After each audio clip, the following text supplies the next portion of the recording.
topic of today is treatment of dividend tax in cash flow statement. This is question number 53 from ABD, page 5.162. Yes, now in this question share capital जो है कोई detail नहीं given है, 2 लाख से 3 लाख हो गई है, तो नेचुरली आपने शेयर इशू किए होंगे, फाइनेंशियल एक्टिविटी में प्लस हो गया है। क्वेश्चन कोशिश ये कीजिएगा, आप फॉर्मेट पहले बना लिया और फॉर्मेट में आपने ऑपरेटिंग एक्टिविटी के लिए कम से कम 15 लाइनें छोड़ दिया करो, और फिर इन्वेस्टिंग के लिए 6 लाइनें और फाइनेंशियल के आसपास भी 5-6 लाइनें छोड़ दिया करो, और cash flow from financial activity आपका ये निकलने के बाद नेट इंक्रीज, ये तीनों चीज़ें आपकी पहले ही आ जाती हैं। क्योंकि अगर आपने क्लोजिंग का कैश भर दिया और ओपनिंग का कैश पहले ही अगर आप भर देते हो तो आपको इतना समझ में आता है कि तीनों इन दोनों का जो है ना, दिस माइनस दिस ये होता है, तो ये 12 है तो माइनस का 2 आएगा। तो मैं आंसर एक तरह से पहले ही मालूम है कि ऑपरेटिंग एक्टिविटी, इन्वेस्टिंग एक्टिविटी और फाइनेंशियल एक्टिविटी तीनों जोड़ के जो है वो 2000 आना है। इन्फॉर्मेशन को बेटर ये है कि जैसी आपको मिलती है आप अपने क्वेश्चन में भरा करो उसको। तो जैसे इसमें शेयर कैपिटल हमारे बढ़ गए और इसमें कोई एडजस्टमेंट है नहीं रिलेटेड टू शेयर कैपिटल, कोई डिटेल नहीं है, तो सीधे सीधे आप इसको इश्यू ऑफ शेयर कैपिटल में भर दीजिएगा। फाइनेंशियल एक्टिविटी है, फाइनेंशियल एक्टिविटी क्या होती है? फाइनेंशियल एक्टिविटी हमारी वो एक्टिविटी होती है जो हमारी ओन कैपिटल और बोरोड कैपिटल के कंपोनेंट को चेंज कर देती है, लॉन्ग टर्म बोरोइंग्स को और equity share capital, preference share capital को के अमाउंट्स को चेंज करती है, तो फाइनेंशियल एक्टिविटी हो गई। और ऑल्सो इनसे रिलेटेड जो खर्चे हैं या जो इंटरेस्ट या डिविडेंड हम पे कर रहे हैं तो वो भी इसी से में आ जाता है।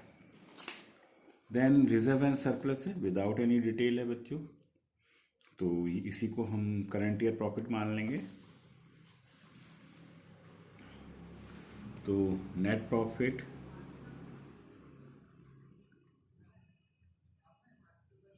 Before tax and extra ordinary item में क्या आ जाना है?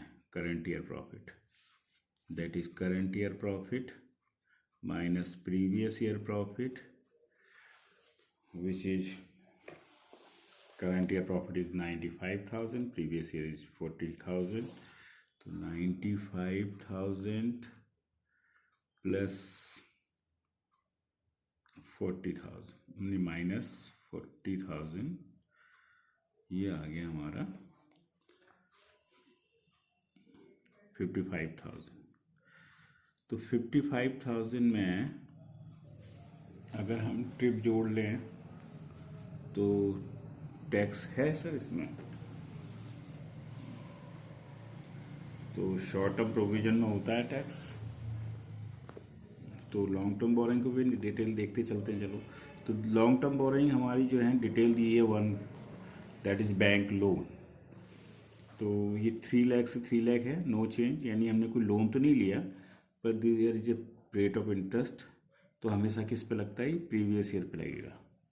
तो इंटरेस्ट पेड हमारा, interest paid will be 3 lakh into 10/100, 30,000 हमारा पैसा चला गया, तो ब्रैकेट में लिख दीजिएगा इसको। देन ट्रेड पेबल हमारी इंक्रीज डिक्रीज में अभी दिखते हैं इसको।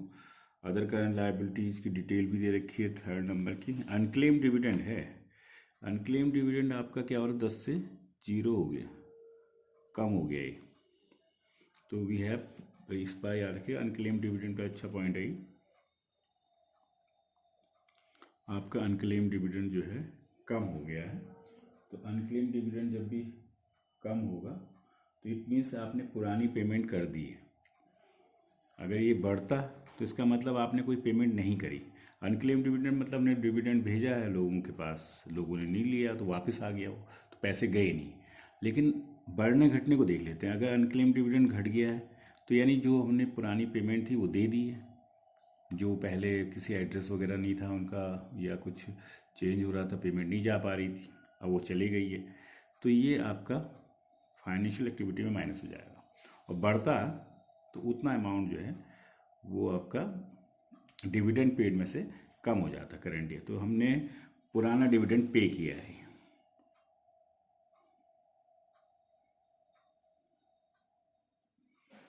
ये भी हमारा चला गया इन एडिशन टू आवर जो डिविडेंड का कोई पॉइंट होगा। तो फिर शॉर्ट टर्म प्रोविजन की टैक्स की कंडीशन है, और इसमें डिविडेंड टैक्स आज का पॉइंट है।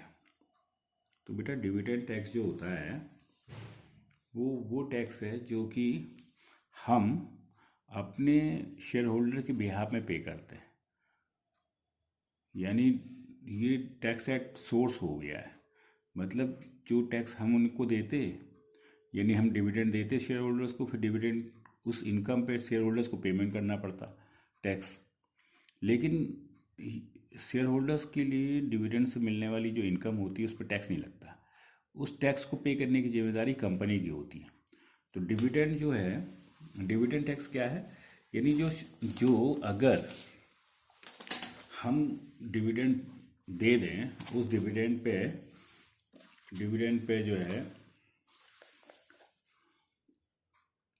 हमने डिविडेंड शेयर होल्डर्स को दिया, तो शेयर होल्डर्स उस पर फिर सरकार को टैक्स भेजेगा।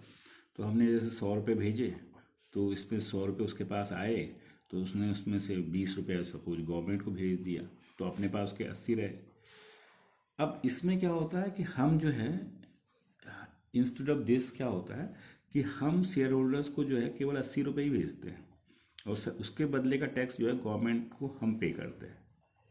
तो गवर्नमेंट को पे करने की लायबिलिटी हमारी है, पर we are paying this tax on behalf of this share holders.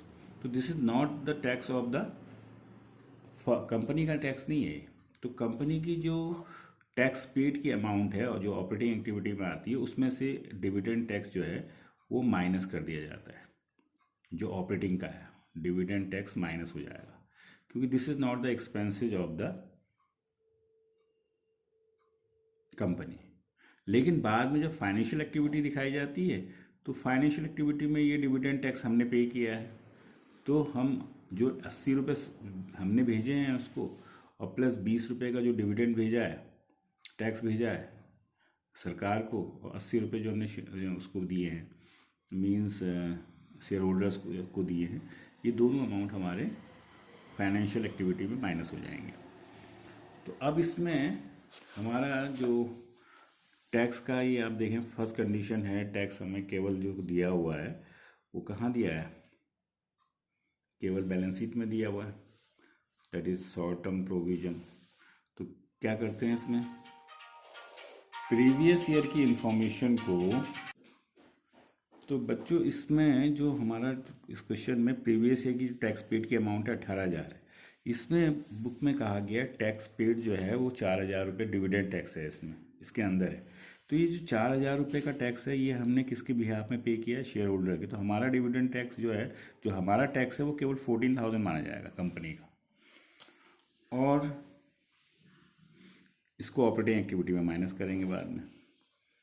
और ये तो खैर हमारा जो है दोनों मिला करके ये इतना ही आएगा, प्रोविज़न फॉर टैक्स तो 22,000 रहेगा। तो टी में हमारा प्रोविज़न फॉर टैक्स हो गया 22,000,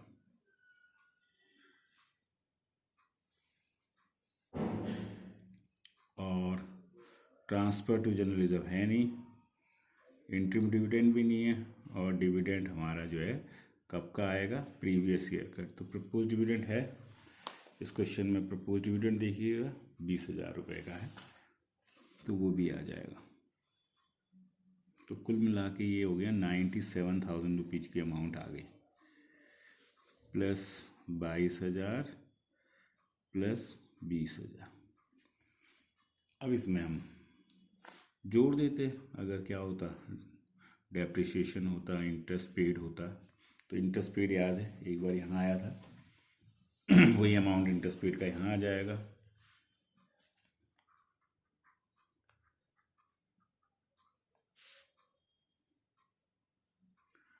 तो रिटर्न ऑफ हो रही गुडविल देखो, ब्रांडिंग वगैरह है इसमें, इंटेंजिबल एसेट्स है।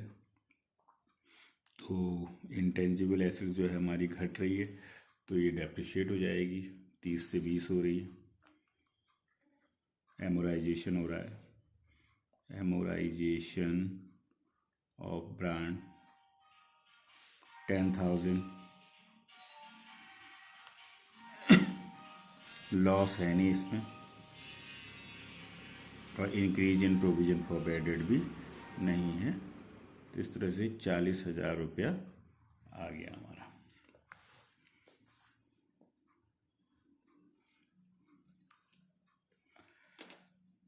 Now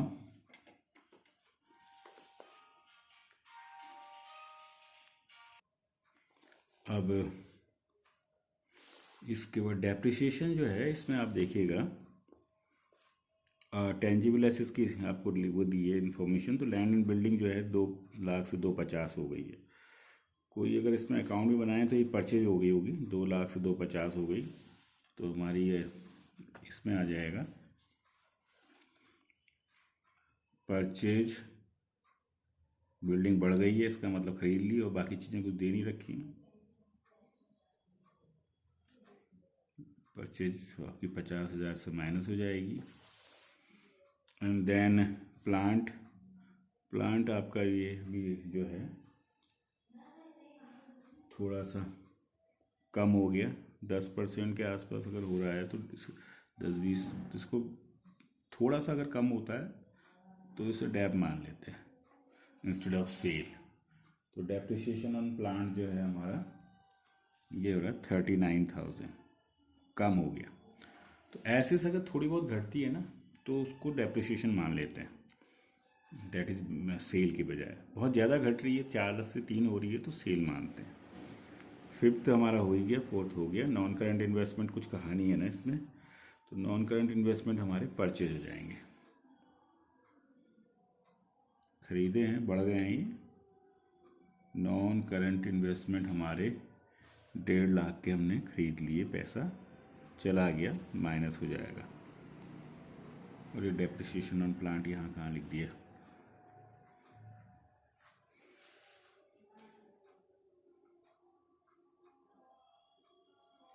that is 39,000। ये सब सिंपल पॉइंट है, सब आपको आते ही हैं। तो 79 हो गया ये।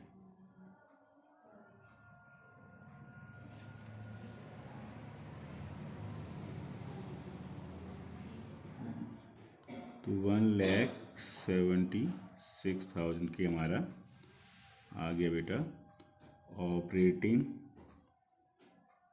Profit before working capital changes. अब इसमें हम करंट एसेट्स, करंट लायबिलिटी देख लेते हैं। तो ट्रेड पेबल 2, तो 2 दे रखे हैं यहाँ, तो ट्रेड पेबल को वहाँ से नहीं देखेंगे बल्कि यहाँ से देखेंगे। तो क्रेडिटर हमारे क्या हो गए,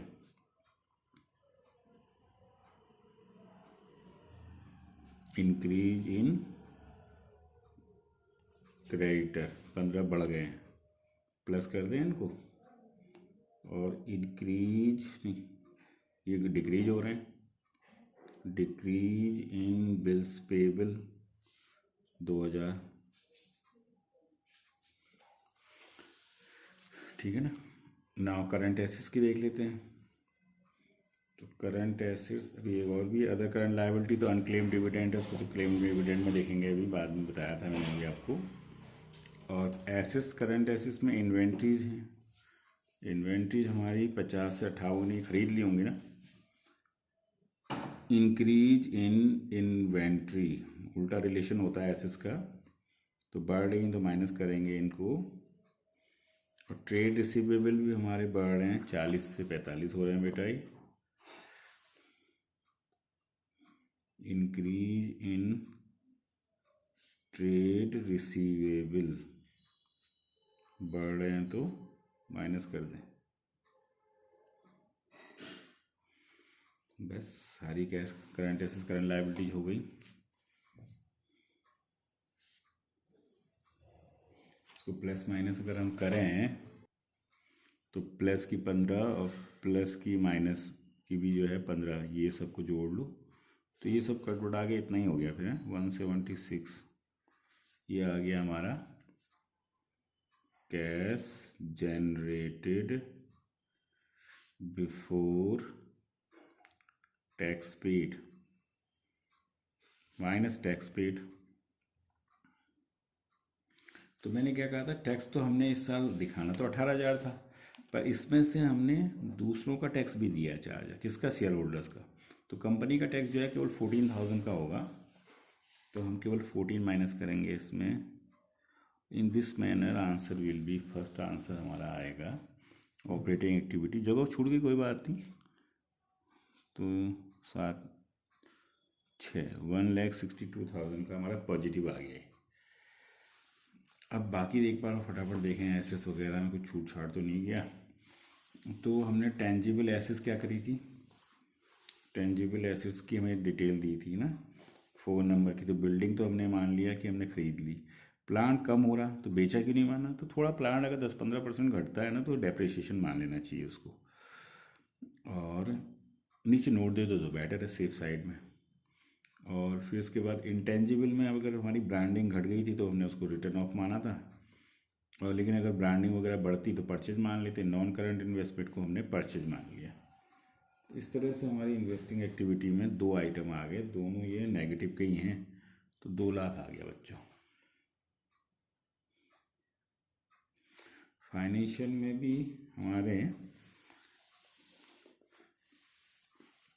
एक तो ये हमने इश्यू ऑफ शेयर कैपिटल दे दिया तो समझ में आ गया होगा, इंटरेस्ट पेड हो गया। अनक्लेम डिविडेंड का पॉइंट आपको आ जाना चाहिए समझ में, ये थोड़ा हटके है कि अनक्लेम डिविडेंड अगर बढ़ रहा है इसका मतलब हमारी बचत हो रही है, हम जो पेमेंट जा नहीं रही है। तो लेकिन अगर बाय द वे कम हो रहा है तो इसका मतलब हमने जो अनक्लेम थी पेमेंट वो अब कर दी है। और दूसरी तरफ हमें डिविडेंड टैक्स का भी पेमेंट किया है on the behalf of share holder. पैसे तो हमारे यहाँ से गए, कितने गए, 4,000, इसे माइनस कर दीजिए। तो ये 1 लाख तो प्लस का आ रहा है 44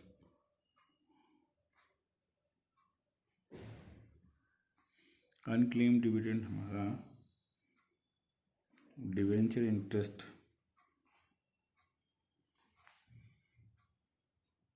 इसमें प्रपोज डिविडेंड भी है प्रीवियस ईयर का, वो भी पे होगा। प्रपोज डिविडेंड कब का पे होता है, प्रीवियस ईयर का।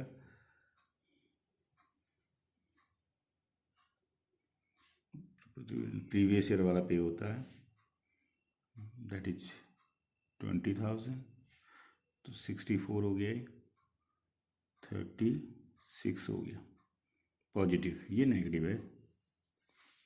तो सब सॉल्व किए तो पॉजिटिव पॉजिटिव कितना हो गया, 2 लाख तो नेगेटिव का है, पॉजिटिव का कितना है 1,6,8, सॉरी 6,2,8 है 190। तो नेगेटिव बड़ा है तो ये माइनस का आ गया बेटा। तो अब इसमें हमने ओपनिंग कैश इक्विवेलेंट जोड़ा, तो ओपनिंग का कैश जो है गिवन है 12,000, ठीक है ना। ओपनिंग का कैश जोड़ा, करंट इन्वेस्टमेंट तो है नहीं, खाली ओपनिंग का, क्लोजिंग का, या इन दोनों को जोड़ा तो ये आ गया आपको। तो सिर्फ डिविडेंड का एक पॉइंट था इसमें, इसको जो देख लीजिएगा।